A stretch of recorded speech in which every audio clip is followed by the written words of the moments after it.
Bismillahirrahmanirrahim. Assalamualaikum warahmatullahi wabarakatuh. Alhamdulillahi rabbil alamin. Wassalatu wassalamu ala asrafil anbiya'i wal mursalin. Sayyidina Muhammadin wa ala alihi wa sahbihi ajmain. Asyhadu an la ilaha illallah al-malikul haqqul mubin. Wa asyhadu anna Muhammadan abduhu wa rasuluh shadiqul wa'dil amin. Allahumma sholli ala Sayyidina Muhammadin wa ala alihi wa sahbihi ajmain. Subhanaka la ilma lana illa ma 'allamtana innaka antal alimul hakim. Subhanaka Allahumma rabbana wa bihamdika asyhadu an la ilaha illa anta astaghfiruka wa atubu ilaih. Astagfirullahaladzim. Astagfirullahaladzim. Astagfirullahaladzim. Allazi la ilaha illa huwal hayyul qayyum wa atubu ilaih min jami'il ma'asi wa dzunub la haula wa la quwata illa billahil aliyil azim. Suatu saat seekor kancil sedang berusaha untuk mengambil buah anggur. Dan biasanya buah anggur itu tidak di bawah, tapi biasanya menggunakan bambu atau kerangka lainnya supaya merambat di atas. Jadi nanti buahnya itu biasanya kelihatan ya dari bawah. Dan kancil ini sedang berusaha memanjat buah anggur yang berada di ketinggian tertentu. Dan pada saat dia berusaha memanjat, rupanya dia belum kesampaian untuk bisa menjangkau buah anggur itu karena terlalu tinggi. Lalu dari kejauhan ada seekor monyet menyaksikan perilaku dari si kancil tadi itu yang sedang memanjati buah anggur. Nah, kemudian monyet mendekati kancil.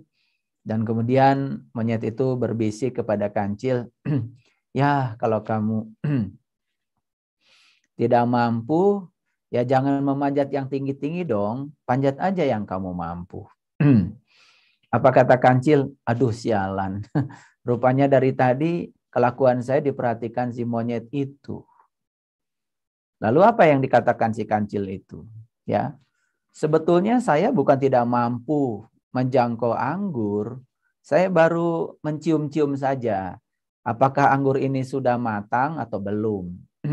Dan ternyata anggur ini belum matang, makanya saya tidak jadi menjangkaunya. Jadi si kancil ini sedang berusaha mencari pembenaran atas ketidakmampuannya. Dan dia tidak mau berterus terang ya kepada monyet bahwa sesungguhnya dia tuh benar-benar tidak bisa menjangkau buah anggur. Tetapi dia mencari alasan untuk menjaga kehormatannya, ya, untuk membungkus kelemahan dirinya dengan cara mengatakan sebetulnya saya sih bukan tidak mampu menjangkau, cuman ya saya ngicip-ngicip dulu deh, apakah sudah matang atau belum anggurnya. Ya, padahal sebetulnya ya dia tidak mampu menjangkau. Saya kira mentalitas kancil yang semacam ini itu sering dimiliki kebanyakan manusia. Ini soal mentalitas. Harusnya kan kalau tidak mampu menjangkau buah anggur di ketinggian, ya sudah, gampang saja. Cari saja buah lain yang bisa dijangkau. Tetapi karena gengsi, ya karena tidak bisa menerima kelemahan diri dan ingin selalu memamerkan ya kehebatan dirinya, lalu mencari pembenaran. Seakan-akan yang dia lakukan itu benar. Ini mentalitas yang menurut saya ya banyak bisa kita temukan dalam kehidupan manusia, ya dalam kehidupan sehari-hari. Nah, topik kita malam ini ya berhenti menyombongkan ketidaksombongan. Jadi ada kata dasar yang akan kita bahas yaitu tentang kata sombong. Ini ada kaitannya nanti ya dengan kancil tadi. Jadi sebetulnya si kancil ini ya sombong ya karena dia tidak mau mengakui kelemahan diri dan ingin menunjukkan kepada yang lain bahwa sebetulnya dia mampu Padahal sebetulnya kenyataannya dia tidak mampu. Jadi kira-kira sombong itu bibit awalnya adalah kita selalu ingin menunjukkan sesuatu yang melampaui realita yang sebenarnya.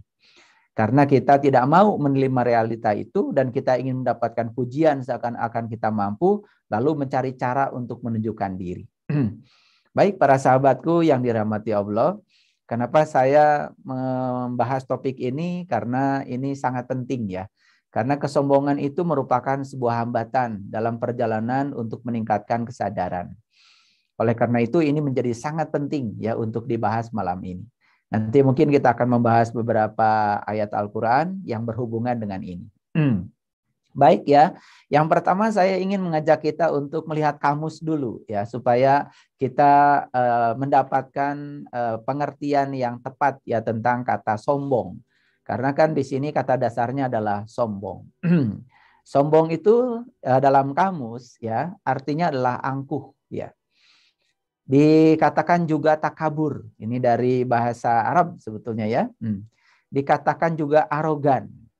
Dikatakan juga tinggi hati. Ya. Dikatakan juga congkak.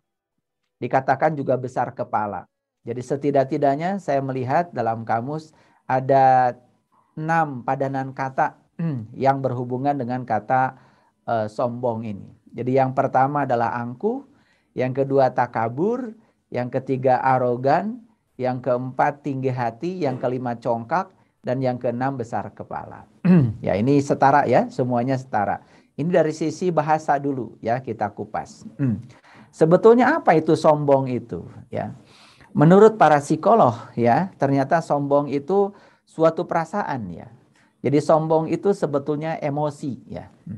Kalau menurut David Hawkins ya, sebetulnya emosi itu adalah medan energi vibrasi. Jadi jelas ya, medan energi vibrasi itu ada anatominya. Jadi anatomi yang paling rendah sampai anatomi yang paling tinggi. Jadi kesombongan ini jelas ya, merupakan anatomi emosi di tingkat yang rendah ya. Jadi sekali lagi ya, kesombongan ini adalah suatu perasaan dan kesombongan ini sebetulnya adalah emosi dan emosi itu adalah suatu medan energi vibrasi. Jadi kalau kita mengacu kepada perasaan tadi ya, kapan sih perasaan itu biasanya muncul? Biasanya perasaan itu muncul pada saat seseorang ya mengalami peningkatan dalam prestasi. Perasaan itu muncul biasanya pada saat seseorang itu mengalami peningkatan dalam status ya. Status ya. Ini berbahaya sekali ya. Bisa dalam prestasi, bisa dalam status ya. Termasuk juga ya ketika kita mengalami peningkatan status ya dalam kehormatan ya, di dalam kehidupan itu juga bisa menimbulkan ya suatu perasaan dalam diri kita yang kemudian perasaan itu membawa kita pada suatu keadaan yang disebut dengan keangkuhan tadi ya. Jadi oleh karena itu maka ya kesombongan ini ya merupakan suatu perasaan ya, suatu keadaan, suatu emosi dan emosi ini biasanya dipacu oleh meningkatnya prestasi seseorang atau meningkatnya status seseorang ya. Lalu meningkatnya itu menimbulkan keangkuhan. Nah, itu kesombongan. Oleh karena itu secara psikologi kesombongan ini merupakan sebuah emosi sekunder ya yang bersifat kompleks ya, dan ini sebetulnya bisa jadi dimiliki oleh banyak orang ya, dimiliki banyak orang. Itu dari sisi bahasa ya tentang kesombongan ya. Biasanya ya kesombongan ini walaupun tidak diekspresikan ya, tidak diekspresikan, tetapi sebetulnya secara nonverbal ya, kesombongan itu bisa dirasakan ya. Jadi suatu pesan yang dirasakan orang lain mengenai tingginya status sosial seseorang itu bisa dirasakan, bisa dirasakan. Ya, bisa dirasakan. Jadi secara nonverbal sebenarnya kesombongan ini bisa dirasakan oleh orang lain ya. Apalagi kalau diekspresikan ya, kalau diekspresikan dalam bentuk gerak tubuh atau bisa juga ekspresi-ekspresi yang lain. Ya, dengan cara mengangkat dagu, ya, tersenyum sinis, atau juga tolak pinggang yang menunjukkan dirinya sebetulnya sudah mencapai sebuah kemenangan. Lalu ada kebanggaan diri yang kemudian menunjukkan perasaan keangkuhan. Itu sebenarnya berasal dari emosi. Jadi sangat berbahaya ya ketika seseorang mengalami peningkatan prestasi atau seseorang mengalami peningkatan status sosial, biasanya ya ada yang menyelinap di dalam dirinya, yaitu perasaan ya, perasaan bahwa dirinya lebih dari yang lain, dan itu yang disebut dengan keangkuhan. Dan perasaan ini sangat berbahaya ya, karena masuknya juga sangat lembut, sangat halus. Jadi kesombongan ini sebetulnya adalah kepuasan ya, yang diarahkan untuk memenuhi tujuan pribadi. Jadi kesombongan ini lebih banyak kepada diri sendiri sebetulnya ya, pada diri sendiri. Biasanya kesombongan ini tidak berhubungan dengan pekerjaan yang negatif justru. Karena kesombongan ini bisa jadi berhubungan dengan kinerja yang positif ya. Contoh misalkan ketika seseorang melakukan sebuah pekerjaan dan dia mencapai kinerja yang positif. Nah, biasanya ini yang menimbulkan kesombongan. Lalu ya perbuatan yang dinilai sebagai sebuah prestasi tadi itu dianggap sebagai suatu hasil dari dirinya sendiri. Nah, biasanya kemudian ya membicarakan dirinya, membicarakan keberhasilan dirinya dalam meraih prestasi itu dan ingin diakui bahwa sebetulnya dia memiliki sebuah keunggulan dibandingkan yang lain. Nah, hati-hati ya, karena kesombongan ini biasanya justru ya menyelinap ya di dalam pekerjaan-pekerjaan yang positif. Ya, kalau pekerjaan-pekerjaan yang negatif jarang sebenarnya orang itu ya diselinapi atau disusupi oleh kesombongan. Biasanya justru ya kesombongan itu masuk pada ranah ya pekerjaan-pekerjaan yang dianggap positif.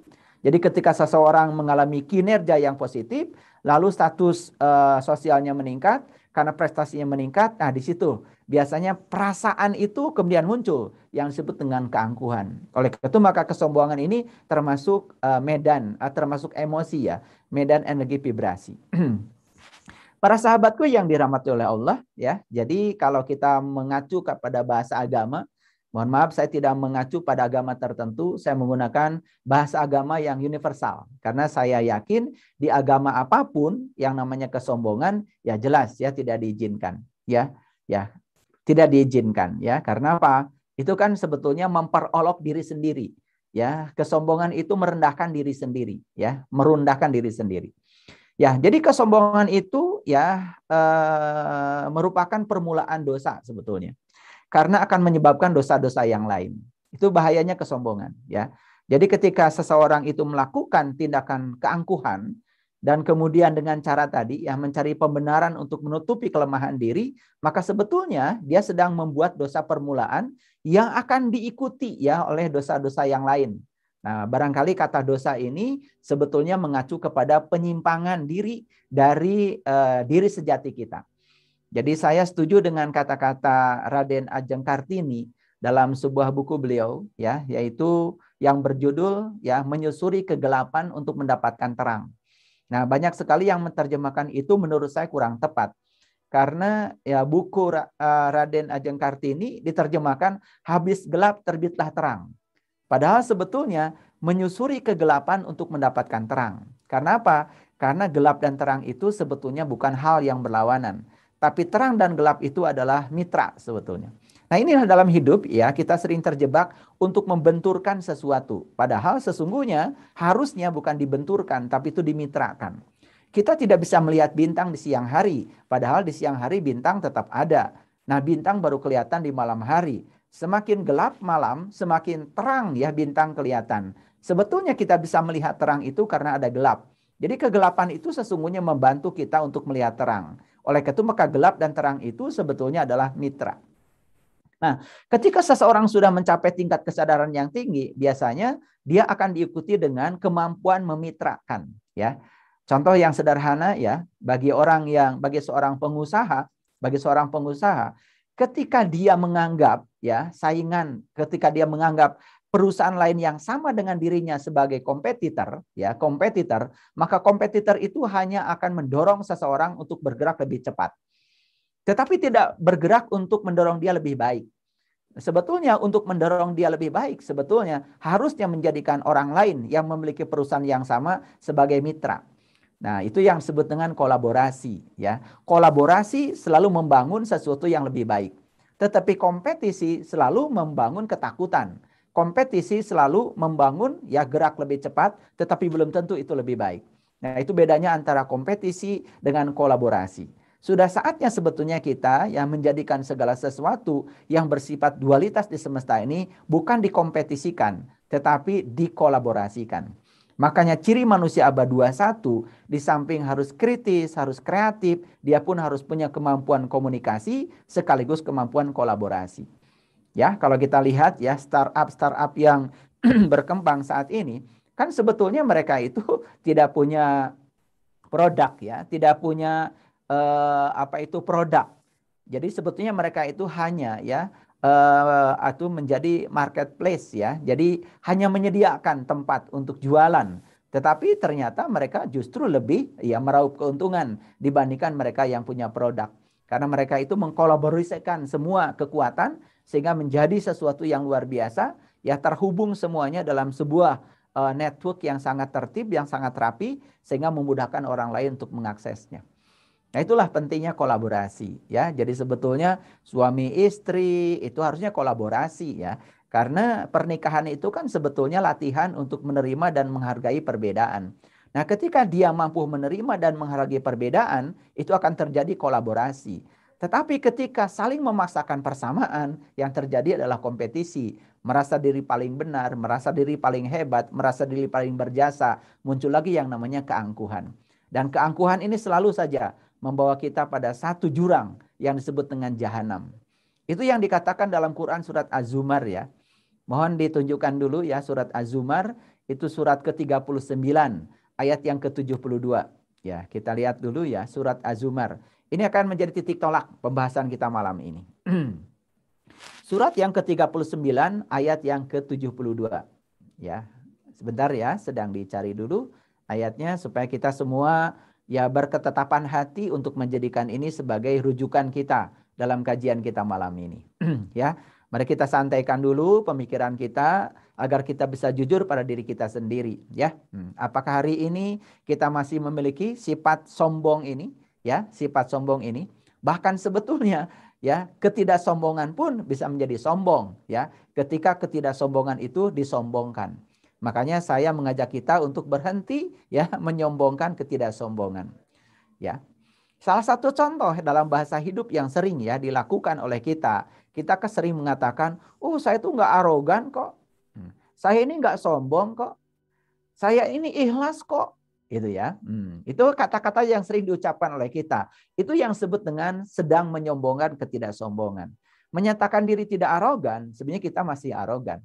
Menyatakan diri tidak sombong, sebetulnya masih ada kesombongan. Ya, menyatakan diri ikhlas, sebetulnya ada ketidakikhlasan. Karena ikhlas itu tidak perlu diucapkan. Merasa ikhlas saja dalam keikhlasan, itu sudah tidak ikhlas. Apalagi ketika ikhlas dikatakan.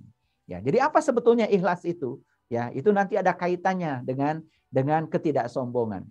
Jadi sebetulnya ketika kita merasa ikhlas, sebetulnya kita sudah masuk pada menyombongan ketidaksombongan. Karena perasaan ikhlas itu ya sebetulnya ketika diungkapkan dalam kata-kata, dirasakan saja sudah menyatakan tidak ikhlas, apalagi ketika disampaikan dengan kata-kata. Ini ada kaitan nanti dengan Quran surat Al-Fatihah, kemudian masuk surat Al-Ikhlas, masuk surat Al-Falaq, masuk surat An-Nas.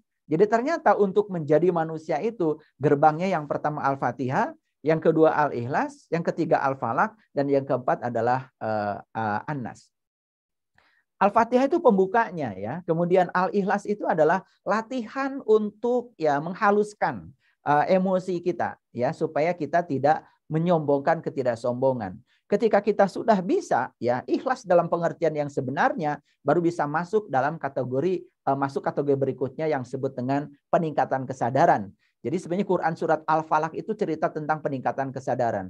Puncak dari peningkatan kesadaran adalah Quran surat An-Nas. Jadi siapa sebenarnya Nas itu? Nas itu orang yang sudah mencapai sidratil muntaha. Nas itu orang yang sudah mencapai puncaknya kesadaran di dalam hidupnya. Nah, orang yang sudah mencapai puncak kesadaran, ya, kesadaran itu kata dasarnya adalah sadar. Kalau dalam kamus sadar itu artinya tahu. Sadar itu artinya mengerti. Sadar itu artinya merasa. Sadar itu artinya insaf. Sadar itu adalah keadaan di mana seseorang berada pada kondisi tahu. Kesadaran adalah keadaan di mana seseorang tahu. Keadaan di mana seseorang terjaga. Ya, kesadaran itu keadaan di mana seseorang sudah sampai pada tingkat tersadar. Makanya kalau orang sudah sadar dari siuman, dari pingsan biasanya disebut siuman ya. Siuman itu kondisi sadar, terjaga kembali. Nah, itu yang disebut dengan sadar. Jadi kesadaran sebenarnya kondisi di mana kita selalu dalam keadaan terjaga. Nah, puncaknya dari kesadaran itu sebetulnya itulah puncaknya pertemuan antara hamba dengan Tuhan.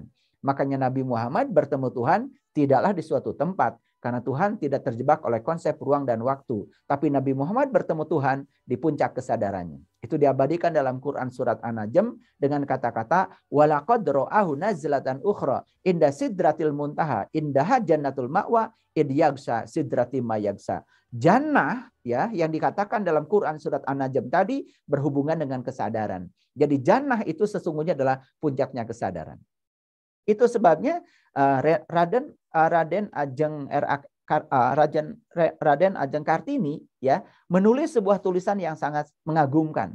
Beliau mengatakan begini ya, sesungguhnya Tuhanku adalah nuraniku, surgaku juga nuraniku, nerakaku juga adalah nuraniku.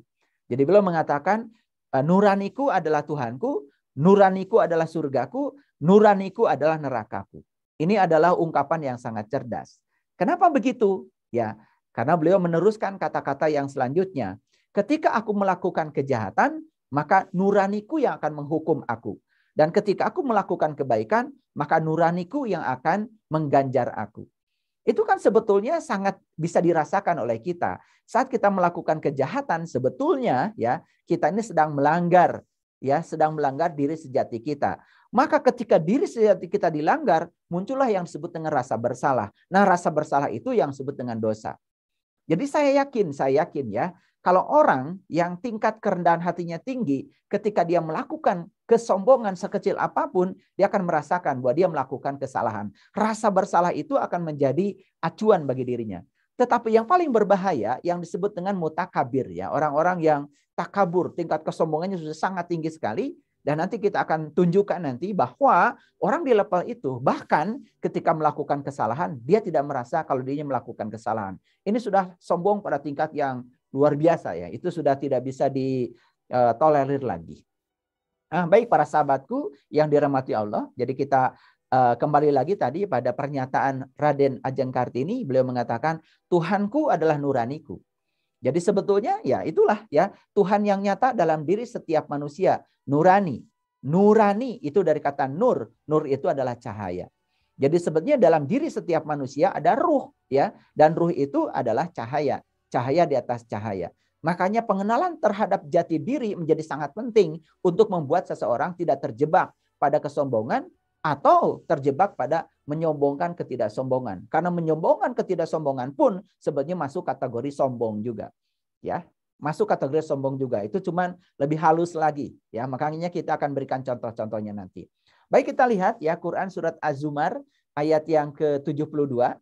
Nah, di sini dikatakan kilad khulu abwaba jahannam khalidina fiha pabisa ya pabisa maswal mutakabirin. Nah, ini mutakabir. Tadi saya menyebut kata takabur dalam kamus bahasa Indonesia. Takabur itu sudah menjadi bahasa Indonesia, yaitu padanan dari kata sombong. Nah, mutakabirin itu adalah orang yang menyombongkan diri.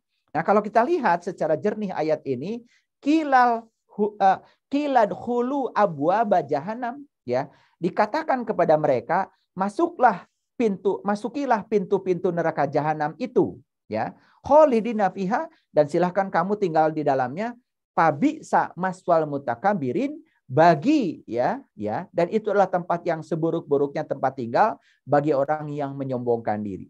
Jadi sebetulnya ketika seseorang itu sedang menyombongkan diri, dia sedang menempatkan diri dalam neraka jahanam. Ketika dia sedang menyombongkan diri, ya, dia sedang menempatkan diri pada tempat yang hina. Ketika seseorang sedang menyombongkan ketidaksombongan, sesungguhnya dia pun sedang memerosokkan diri ya pada tempat yang hina. Dia sedang merendahkan dirinya, memperolok-olok dirinya sendiri. Ya, jadi oleh karena itu maka kesombongan dalam hari ini padanannya adalah neraka, sedangkan kesadaran padanannya adalah surga. Seperti yang saya sampaikan dalam Quran surat An-Najm tadi. Jadi kesombongan adalah neraka. Nah, apa itu neraka? Neraka itu adalah siksaan, rasa bersalah yang ditimbulkan oleh kita sendiri pada jiwa kita saat kita melanggar diri sejati kita sendiri. Itulah neraka sebetulnya. Jadi sebenarnya neraka itu bisa dirasakan sekarang, di sini, saat ini, sekarang. Ya, ketika seseorang ya melakukan tindakan dalam tanda kutip sebut saja jahat, sebenarnya tindakan jahat itu diketahui oleh nuraninya sendiri. Dan ketika dia melakukan tindakan jahat, kan sebetulnya nuraninya sendiri akan menghukum dia dengan rasa bersalah, sehingga timbullah perasaan yang disebut dengan dosa tadi. Nah, makanya tadi saya menyampaikan bahwa kesombongan itu merupakan ya permulaan dari dosa. Oleh karena itu maka melakukan kesombongan sesungguhnya dia sedang ya mengakumulasi ya dosa, karena dosa permulaan dibuat artinya dia akan melanjutkan dosa selanjutnya ya, dan dengan tidak disadari. Jadi para sahabat, mari kita lihat dua kata penting di Quran surat Az-Zumar ini, bahwa kesombongan itu berhubungan dengan jahanam, kesombongan berhubungan dengan kehinaan. Dan saya sudah jelaskan berulang-ulang bahwa sesungguhnya dalam Quran surat Hud ya ayat 106, 107, 108, sebetulnya yang disebut dengan neraka itu adalah tempat di mana kita masih mengeluarkan dan menarik napas. Fa'ammal ladina syaku fafinar lahum fiha zafirun wasahikun. Jadi neraka itu adalah tempat di mana kita masih menarik dan mengeluarkan napas. Jadi oleh karena itu ya kalau kita bertanya di mana kita menarik dan mengeluarkan napas, kan di sini. Di tubuh kita ini. Ya, ketika tubuh kita masih hidup, itu artinya kita masih diizinkan menarik dan mengeluarkan napas. Nah, tempat di mana kita masih menarik dan mengeluarkan napas, itu yang disebut dengan neraka. Jadi neraka itu bisa jadi salah satu penyebabnya adalah kesombongan. Ketidaksombongan pun, ya kalau disombongkan, itu juga bisa menjadi neraka bagi diri kita sendiri. Itu yang pertama ya, dalam terminologi agama, bahwa kesombongan itu adalah merupakan permulaan dosa. Yang kedua, sebenarnya kesombongan itu adalah suatu perasaan ya. Perasaan seperti yang saya sampaikan tadi. Jadi suatu emosi sebetulnya, medan energi vibrasi. Di mana manusia menilai dirinya melebihi dari kenyataan. Dan biasanya kalau orang sedang menyombongkan dirinya, dia membicarakan sesuatu yang sebetulnya melampaui realitasnya. Mungkin saja mobilnya cuma satu, tapi dia cerita seakan-akan mobilnya dua. Kebetulan ada mobil tetangga yang diparkirkan di depan rumahnya. Diakuilah seakan-akan itu milik dirinya. Nah, kesombongan itu biasanya seperti itu, ya. Menilai dirinya melebihi dari kenyataan. Itu yang paling berbahaya, ya. Nah, orang yang sombong biasanya juga haus akan pujian, ya. Sebetulnya memuji itu tidak masalah dalam agama, tetapi ingin dipuji itu yang melanggar agama. Karena apa? Itu melanggar kata-katanya sendiri. Alhamdulillah, segala puji milik Allah. Tapi dia masih perlu pujian. Dan biasanya orang yang perlu pujian dalam hidup ini adalah orang yang belum selesai dengan dirinya sendiri. Orang yang belum selesai dengan dirinya sendiri biasanya masih takut ya. Takut ketika orang lain tidak menghargai dirinya. Itu karena belum selesai dengan dirinya sendiri. Nah, orang yang belum selesai dengan dirinya sendiri akibat dari dia tidak tahu siapa diri sejati yang sebenarnya. Nah, orang yang sudah kenal diri sejatinya biasanya mudah sekali ya untuk selesai dengan dirinya sendiri. Makanya orang yang semacam itu ya karakteristik yang paling sederhana adalah ya dipuji tidak menjadi terbang, kemudian dihina pun tidak menjadi tumbang. Jadi sudah tidak terjebak oleh dualitas. Oleh karena itu, ya saya kemarin menyampaikan bahwa sebetulnya ya untuk meningkatkan kualitas diri, kita itu harus memasuki yang disebut dengan perasaan kesamudraan. Jadi samudra itu nyata, samudra itu ada, samudra itu nyata, ya. Dan salah satu fenomena dangkal, fenomena permukaan dari kesamudraan itu adalah gelombang. Dan gelombang itu adanya di permukaan, ya. Di dasar gelombang tidak ada, di dasar samudra tidak ada gelombang. Di dasar samudra itu yang ada ketenangan. Oleh karena itu maka ya gelombang dan samudra itu tidak pernah bisa dipisahkan. Karena salah satu sifat dari samudra itu adanya gelombang. Jadi kalaupun ya gelombang itu ada di permukaan tetapi tidak bisa dipisahkan. Itulah kehidupan kita. Jadi kehidupan kita itu sebenarnya tidak bisa menghindari diri kita dari adanya kedangkalan, dari adanya fenomena permukaan yang disebut dengan gelombang, naik turun. Oleh karena itu, ya perasaan kesamudraan itu artinya kalau kita ingin meningkat kesadaran kita dalam kehidupan ini, kita bukan harus lompat ya dari gelombang ke samudra, tetapi kita harus lompat dari gelombang dan samudra ke titik tengah. Makanya titik tengah merupakan titik di mana seseorang bisa mengalami peningkatan kesadaran. Nah, itulah sebetulnya ya yang dikatakan di Quran ya, dikatakan bahwa sebetulnya manusia itu harusnya menjadi umat pertengahan. Nah, umat pertengahan ya, umat pertengahan. Jadi bukan harus lari dari dunia ke akhirat, atau dari akhirat ke dunia, tapi berada di titik tengah. Artinya apa? Kita bisa menyaksikan dua-duanya sebagai satu keseimbangan. Itu yang luar biasa ya, yang harus kita pahami. Nah, biasanya orang yang sombong itu adalah haus akan pujian. Dan orang yang sombong ini sebetulnya ya sedang menunjukkan kerendahan hati yang palsu. Jadi orang sombong itu sebetulnya sedang menunjukkan kerendahan hati yang palsu. Termasuk yang menyombongkan ketidaksombongan, sebenarnya kita pun sedang menunjukkan kerendahan hati yang palsu. Para sahabatku yang dirahmati Allah, sifat sombong yang dimiliki oleh seseorang justru sedang memperolok dirinya sendiri, ya. Sedang memperolok dirinya sendiri, ya. Karena dia ingin agar orang lain ya selalu memuji dirinya sendiri. Makanya orang yang semacam itu biasanya karakternya ya mudah menyesali keadaan, mudah tersinggung dengan hal-hal yang sepele, ya.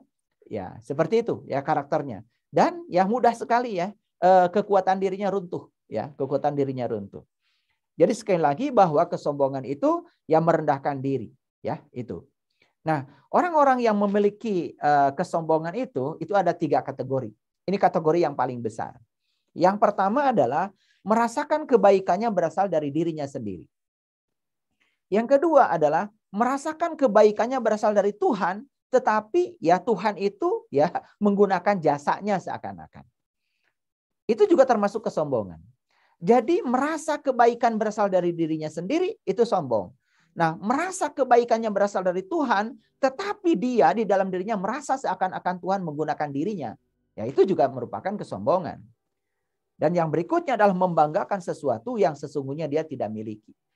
Para sahabat ya, kalau kita mau jujur ya, sebetulnya kita ini sering terjebak untuk ya merasa kehilangan sesuatu yang sesungguhnya bukan milik kita.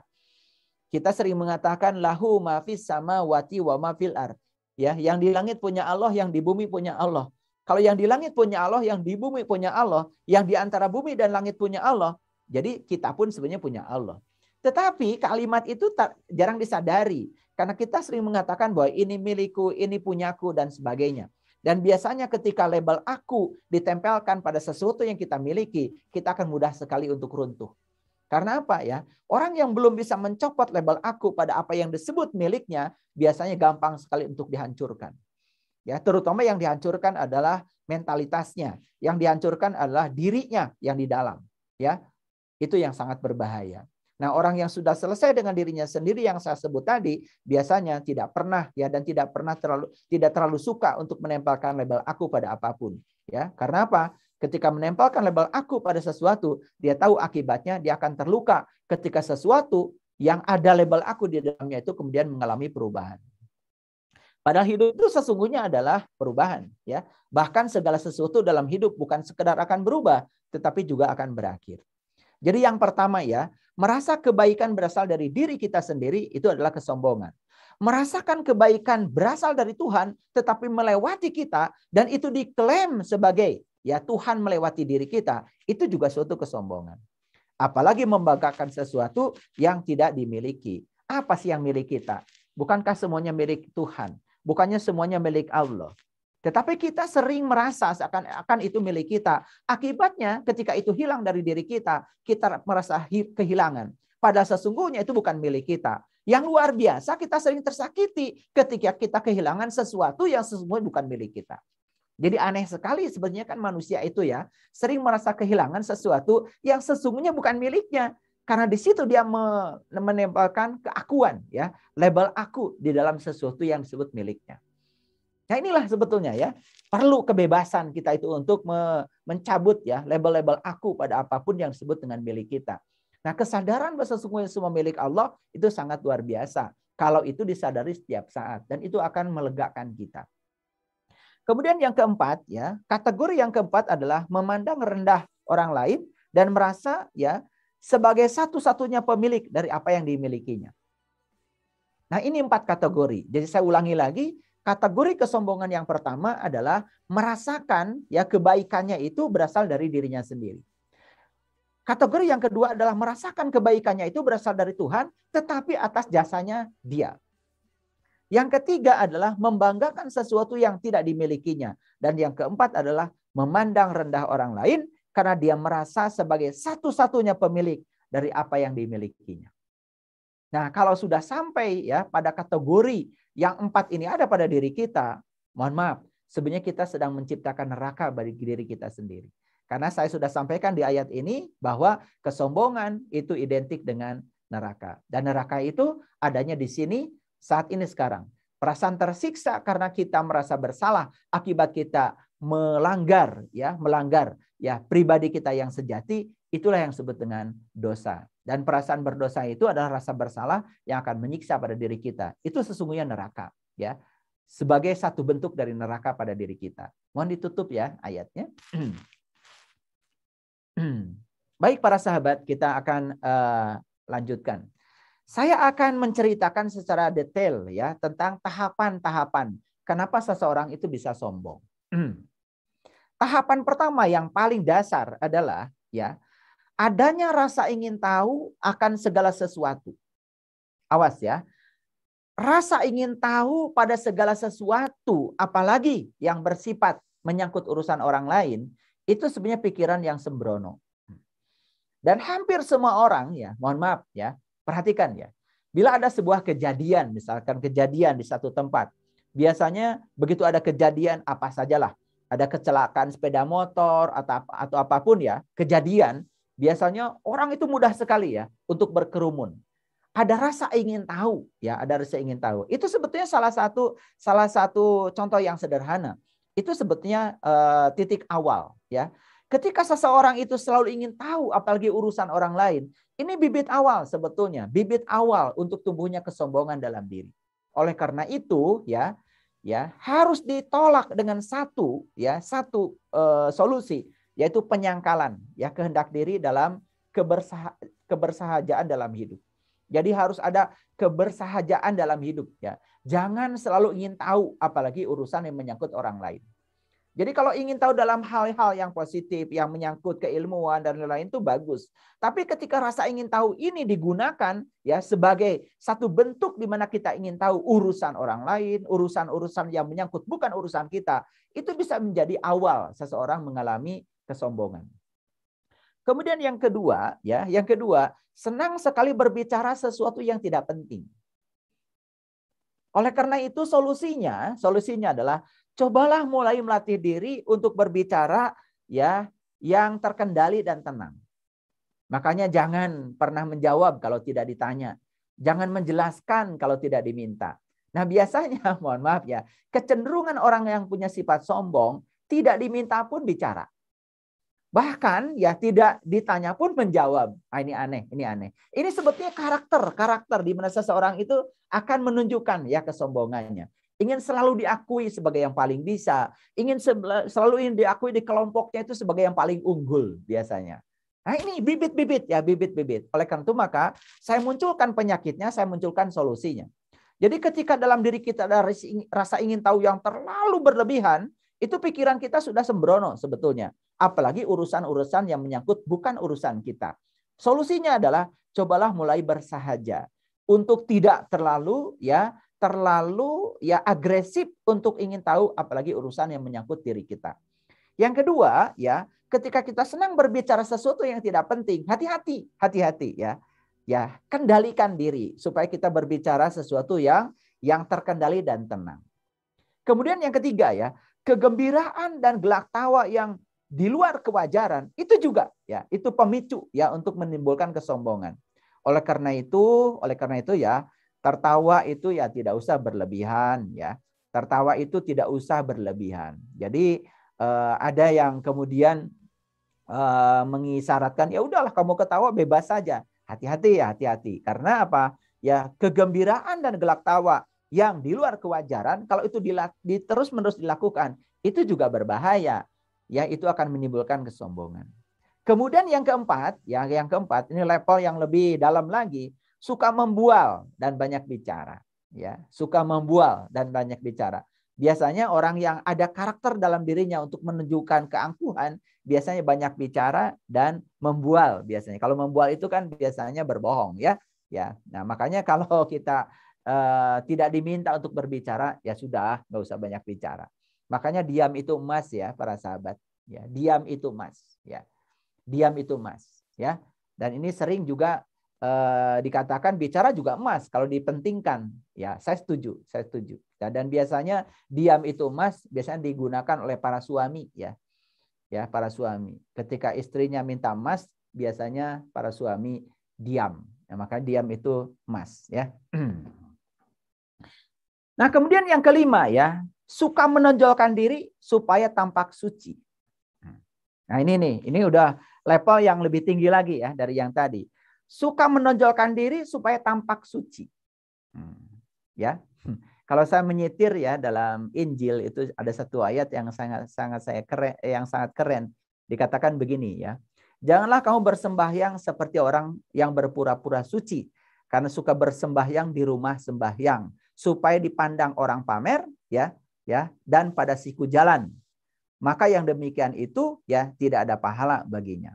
Itu kata-kata yang sangat saya kagumi ya di dalam Injil. Mohon maaf ya. Jadi hati-hati ya, hati-hati karena apa? Suka menonjolkan diri supaya tampak suci itu adalah bibit kesombongan yang sangat dalam.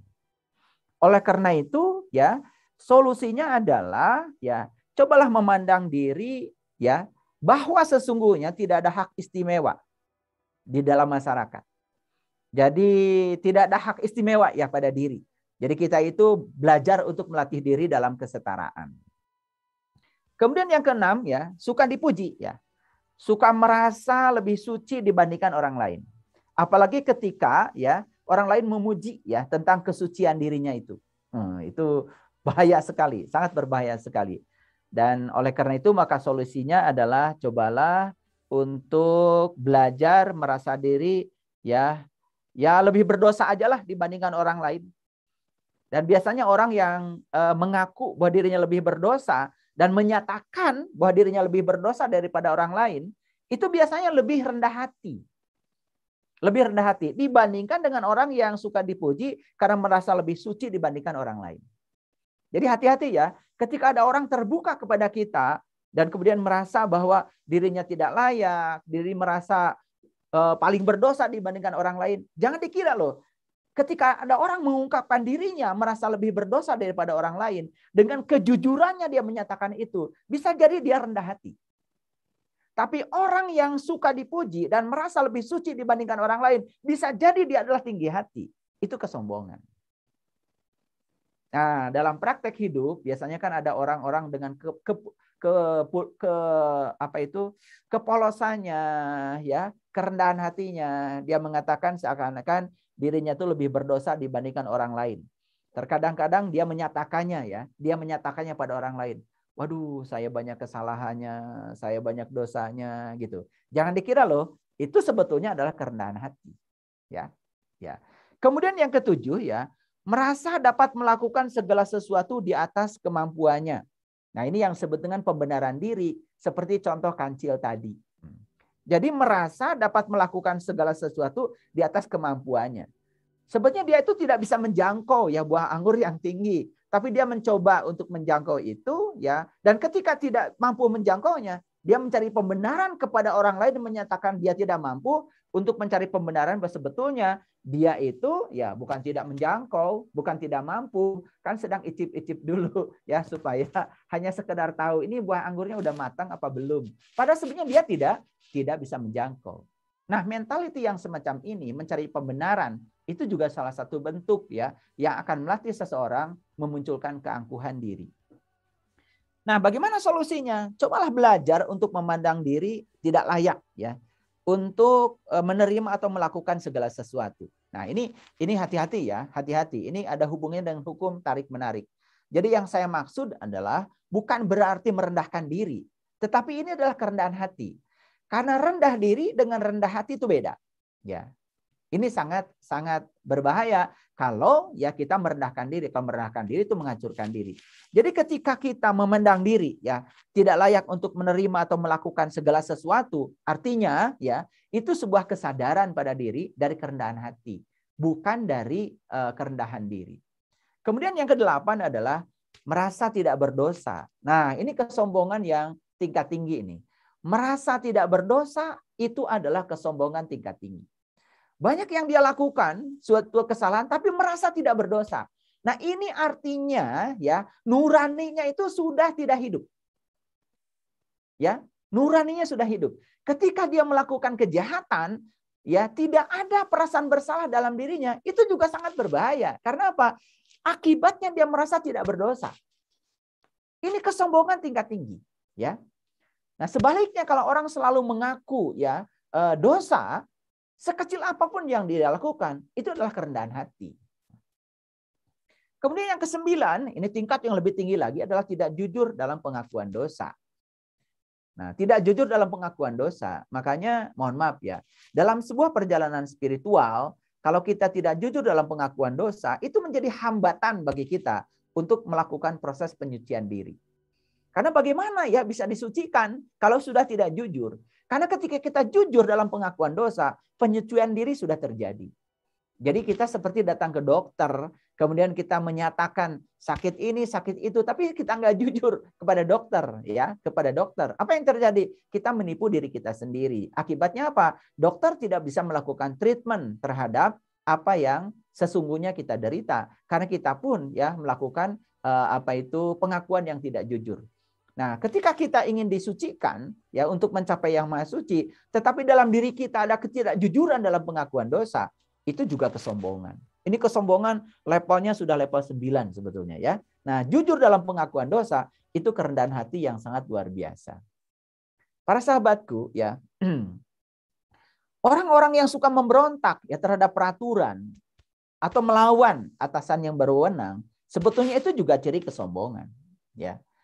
Ciri kesombongan, dan ini menyatakan diri bahwa sebetulnya ya dia ini seakan-akan ya lebih ya daripada yang lain. Lalu meminta hak istimewa dari orang lain. Nah, oleh karena itu maka solusinya kalau kita bisa sabar, taat akan peraturan ya dalam keadaan sulit atau dalam keadaan apapun ya, itu sangat luar biasa. Itu berasal dari kerendahan hati. Ya, coba kita lihat ya para sahabat ya, dalam kehidupan sehari-hari ya, banyak sekali ya pelanggaran aturan. Sebenarnya orang-orang yang suka melanggar aturan dalam kehidupan ya kesepakatan yang dibuat bersama dalam kehidupan masyarakat itu juga sebetulnya berasal dari kesombongan diri. Makanya orang-orang yang biasanya suka melanggar aturan, biasanya mohon maaf ya, orang-orang yang merasa punya kuasa untuk bisa mengendalikan aturan itu. Ya, itu biasanya ya. Mohon maaf ya. Oleh karena itu jangan heran ya kalau banyak sekali orang yang berurusan hukum justru orang-orang yang mengerti hukum ya. Itu jangan heran ya. Itu ada kata-kata bijak ya dari seorang filosofis ya yang mengatakan seperti itu. Nah, kemudian yang selanjutnya adalah berbuat dosa dengan bebas. Itu juga kesombongan yang luar biasa. Nah, berbuat dosa dengan bebas itu adalah kesombongan yang luar biasa. Nah, oleh karena itu maka ya ada satu pernyataan Imam Syafi'i yang sangat luar biasa. Ya, ada 3 hal yang paling berat dilakukan oleh seseorang. Yang pertama adalah dermawan ketika sulit. Yang kedua adalah tidak melakukan dosa walaupun tidak ada siapa-siapa. Dan yang ketiga adalah mengatakan yang benar di hadapan penguasa yang kejam. Itu sesuatu yang sulit ya. Dan semoga kita bisa melakukannya. Ya, paling tidak ya kita ya tidak terjebak pada hal-hal yang semacam itu. Kemudian ya bagaimana supaya kita bisa mengendalikan itu? Maka ya solusinya adalah ada keinginan dalam diri untuk menekan kehendak atau kepentingan diri karena takut ya kepada Allah. Nah, oleh karena itu maka kesadaran bahwa sebetulnya Allah selalu hadir dalam diri kita setiap saat dan mengawasi kita itu menjadi sangat penting. Lagi-lagi kuncinya adalah mengenali jati diri kita sendiri. Ya, apalagi kalau sudah masuk pada kesombongan yang tertinggi, yaitu terbiasa berbuat dosa. Tidak ada kewaspadaan terhadap dosa, itu yang menyebabkan seseorang terjebak pada kesombongan yang luar biasa. Sehingga sangat masuk akal kalau Allah di Quran surat Az-Zumar tadi mengatakan bahwa sesungguhnya ya kesombongan itu identik dengan neraka. Karena sesungguhnya orang-orang yang sombong biasanya cenderung mencelakakan dan melukai dirinya sendiri. Nah, lalu pertanyaannya, apa sih yang disebut dengan menyombongkan ketidaksombongan? Nah, menyombongkan ketidaksombongan itu adalah perilaku di mana kita merasa seakan-akan kita sudah selesai dari kesombongan, Lalu kita menyatakan bahwa kita sudah tidak sombong. Menyatakan diri tidak sombong itu adalah suatu kesombongan. Menyatakan diri ikhlas itu ketidakikhlasan. Menyatakan diri tidak arogan itu arogansi. Menyatakan diri tidak angkuh itu adalah suatu keangkuhan. Itulah sebenarnya penyakit yang harus kita selesaikan dalam hidup. Karena kalau itu masih ada pada diri kita, itu masuk dalam kategori kesombongan. Rasulullah SAW menyampaikan sebuah hadis yang sangat luar biasa. Seseorang tidak akan masuk surga jika ia memiliki kesombongan walaupun sebesar atom di hatinya. Seseorang tidak akan masuk surga jika ia memiliki kesombongan walaupun seberat atom di hatinya. Saya mengungkapkan berulang kali tentang surga. Surga pun adalah tempat di mana kita masih mengeluarkan dan menarik napas. Berarti surga juga di sini. Jadi sebetulnya tubuh kita menjadi neraka ketika kita sombong dan tubuh kita akan menjadi surga ketika kita membebaskan diri dari kesombongan. Jadi sebetulnya nurani kita akan memberikan pahala kepada kita di sini, saat ini, sekarang. Saat kita bisa melepaskan diri dari kesombongan.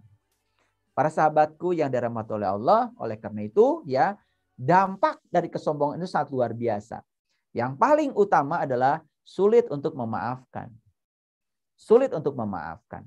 Ya, padahal memaafkan itu sebenarnya menguntungkan dirinya sendiri, bukan menguntungkan orang lain. Ya, nah, pada episode yang lalu sudah kita bahas ya, Mas Adam, khusus episode tentang memaafkan. Jadi malam ini saya tidak akan berbicara itu. Silakan dilihat rekaman yang lalu kalau ingin tahu apa sih sesungguhnya memaafkan itu. Ya, dampak yang kedua yang paling berbahaya adalah berpikir bahwa dia lebih baik dari orang lain lalu merendahkannya. Ya, itulah ya sangat berbahaya ya. Kemudian sulit untuk melihat dirinya setara dengan yang lain. Padahal sebetulnya semua manusia itu adalah sama saja, setara saja sebetulnya. Nah, itulah pentingnya kesadaran itu. Dan tidak merasa puas, lalu dia selalu mengejar. Dan orang-orang yang sombong biasanya kecanduan untuk selalu mengejar dan tidak selalu merasa puas. Jauh dari perasaan untuk bisa bersyukur. Nah, itulah yang sangat berbahaya bagi seorang yang sombong. Oleh karena itu maka sangat masuk akal kalau kesombongan itu sesungguhnya adalah identik dengan neraka. Dan hilangnya kesombongan itu adalah surga. Itu yang luar biasa.